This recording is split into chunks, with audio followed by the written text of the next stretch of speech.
నీవు కూడా గొప్పవాడిగా మార్చబడాలని ఆశపడుతున్నావా? ఉన్నతమైన ప్రసిద్ధమైన స్థానానికి ఎదగాలని ఆరాట పడుతున్నావా? అయితే నీవు చేయాల్సింది ఏంటో తెలుసా? తగ్గింపు జీవితాన్ని కలిగి ఉండాలి, పరిచారము చేయాలి, నీ యొక్క జీవితాన్ని ప్రభువుకి ఉన్నతంగా అర్పించుకోవడానికి సిద్ధంగా ఉండాలి. ఆ రోజు జెబెదయి సలోమి కుమారులైన యాకోబు యోహాన్లు ఆ యొక్క ఇద్దరు కూడా ఏమని అడుగుతున్నారంటే, అయ్యా నాకు కుడి వైపున ఎడం వైపున నీ దగ్గర స్థలం ఇవ్వని అంటున్నారు.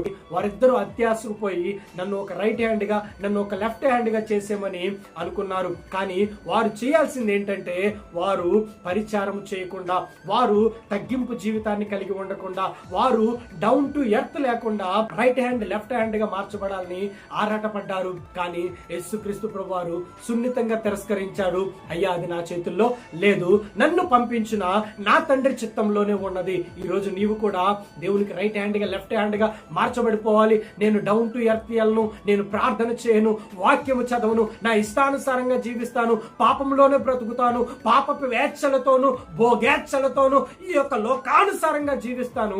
నాకు రైట్ హ్యాండ్ వచ్చేయాలి, నాకు లెఫ్ట్ హ్యాండ్ వచ్చేయాలి, నేను యేసు ప్రభువుకి ఒక గొప్ప వ్యక్తిగా మార్చబడిపోవాలని ఆరాట పడుతున్నావా? అయితే నీకు అది ఎప్పటికీ కూడా సాధ్యపడదు. నీవు చేయాల్సింది ఏంటంటే పరిచారము చేయాలి, నీవు తగ్గింపు జీవితాన్ని కలిగి ఉండాలి. యేసుక్రీస్తు ప్రభువారు కూడా ఈ భూలోకానికి పరిచారము చేయించుకున్నట్టుకు రాలేదు, కానీ తన ప్రాణమును క్రయధనమునుగా ఇచ్చేయడానికి వచ్చాడనమాట. అందుకనే నీ కొరకు, నా కొరకు, నీ యొక్క జీవితం కొరకు, నా యొక్క జీవితం కొరకు ఆయన 2000 సంవత్సరాల క్రితమే ఈ భూలోకానికి వచ్చాడు. తన ప్రాణాన్ని పణంగా పెట్టి ఆయన పరిచారము చేసి నిన్ను ఒక గొప్ప వ్యక్తిగా, నిన్ను ఒక గొప్ప వ్యక్తురాలిగా చేసి మనకి ఒక స్వేచ్ఛని, మనకి ఒక స్వాతంత్ర్యాన్ని, మనకి ఒక జీవితానికి ఒక గొప్ప బ్రతుకును ఇచ్చాడు. కాబట్టి మనం ఈరోజు ఈ విధంగా సురక్షితంగా ఉన్నాం.